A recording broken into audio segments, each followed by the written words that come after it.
Assalamualaikum warahmatullahi wabarakatuh.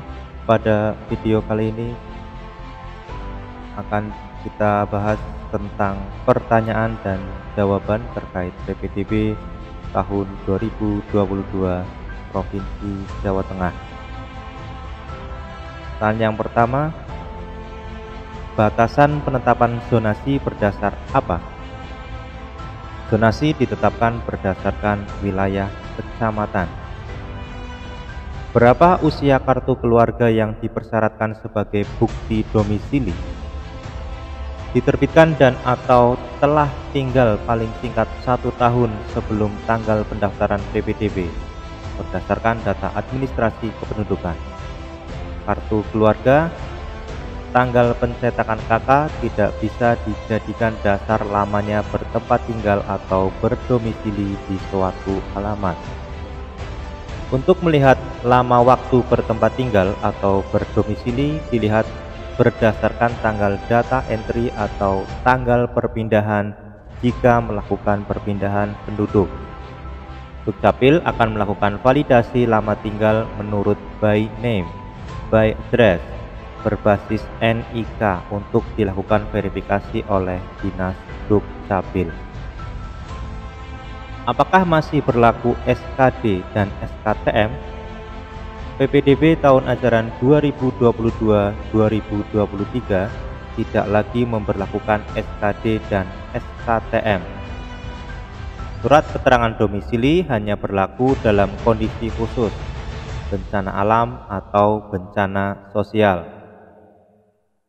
Apakah satuan pendidikan SMP atau MTS atau sederajat wajib melakukan input data awal? Tidak. Satuan pendidikan hanya wajib menerbitkan surat keterangan nilai rapor. Kenapa dispensasi atau prioritas anak guru pada jalur perpindahan tugas orang tua hanya diberikan kepada calon pendaftar pada SMA negeri?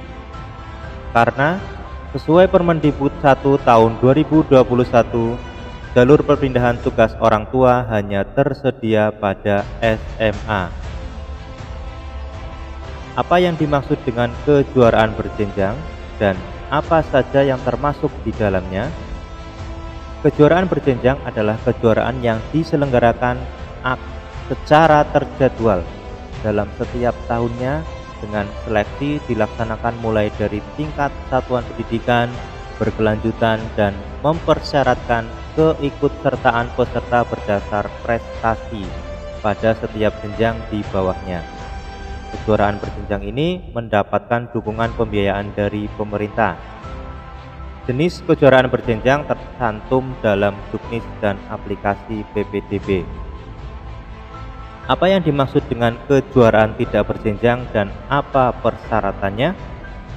Kejuaraan tidak berjenjang merupakan kejuaraan atau lomba atau invitasi atau sayembara selain yang tersebut pada kejuaraan berjenjang yang diselenggarakan oleh instansi atau lembaga pemerintah atau perguruan tinggi atau induk olahraga dan instansi atau lembaga lain sesuai kewenangannya. Apa tujuannya diselenggarakan kelas khusus olahraga atau KKO? Yaitu sebagai upaya pembinaan potensi bakat atau talenta dan minat calon peserta didik di bidang olahraga sekaligus wujud layanan pendidikan yang berkesinambungan. KKO merupakan wujud sinergi antar tingkatan pemerintah dalam menjembatani pengelolaan kewenangan pendidikan dasar dan pendidikan menengah. Apa yang dimaksud dengan anak guru pada jalur perpindahan tugas orang tua? Guru yang dimaksud adalah guru ASN dan non-ASN yang dibuktikan dengan surat keputusan atau penugasan dari pejabat yang berwenang. Jalur ini hanya berlaku apabila anak guru tersebut mendaftarkan pada satuan pendidikan di tempat orang tuanya bertugas sebagai guru. Mapel apa saja yang dipersyaratkan dalam PPDB dan aspek kompetensinya? Mapel IPA, matematika, bahasa Inggris, dan bahasa Indonesia. Aspek kompetensi pengetahuan dan keterampilan pada masing-masing semester yang telah tertuang dalam dokumen rapor peserta didik. Di kabupaten atau kota saya tidak terdapat sekolah dengan KKO. Apakah saya bisa mendaftar di kabupaten atau kota lain? Secara prinsip diperbolehkan karena KKO tidak dibatasi dengan zonasi dan seleksi akan dilakukan oleh satuan pendidikan penyelenggara KKO sesuai bidang olahraga yang ditetapkan sebagai unggulan. Namun demikian kiranya perlu dipertimbangkan terkait dengan pembiayaan, karena bila dari luar kabupaten atau kota tentu akan menambah biaya untuk tempat tinggal atau kos dan lain-lain kebutuhan penyertanya.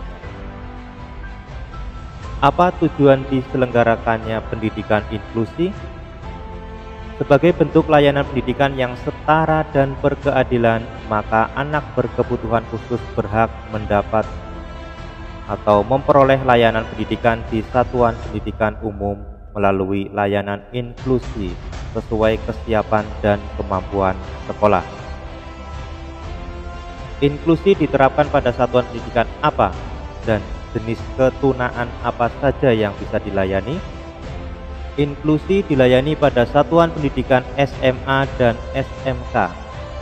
Pada dasarnya semua SMA dan SMK negeri bisa melayani pendidikan inklusi, bergantung pada kesiapan semua aspek pada setiap satuan pendidikan yang bersangkutan. Demikian tadi beberapa pertanyaan dan jawaban terkait PPDB tahun 2022. Terima kasih, semoga bermanfaat.